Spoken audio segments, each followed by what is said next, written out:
Kain ka na.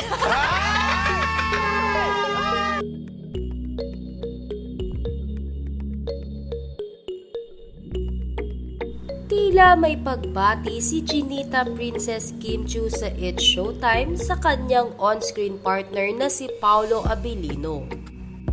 Umpisa pa lamang ng It's Showtime ay naging bunot na agad si Kim Chiu ng kanyang mga kapwa-host.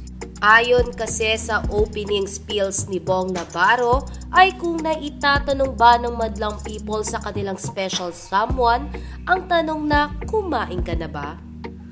Inulit-ulit nga itong sabihin ng komedyante.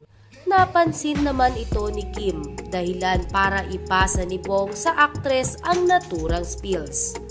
Ayon kay Bong Navarro, ikaw nga, sabihin mo yun. Biglang bumaba nga ang boses ni Kim Chiu at sabay sabing, "Hi, kain ka na." Agad naman na nag-react ang Showtime family na animoy kinikilig. Ultimo direktor ng It's Showtime ay naglagay ng heart emoji sa paligid ni Kim Chiu. Hindi rin napigilan ni Jugs na tanungin kung sino ang sinasabihan ni Kim Chiu. Tanong ni Jugs kay Kim, ay sino yan, Kimi? Binaling nga agad ni Kim Chiu ang atensyon niya sa pagbabasa dahil na-hot seat na naman siya ng kanyang Showtime family. Biro pa ni Kim Chiu, tama na ang aga, mamaya pa yung especially for you.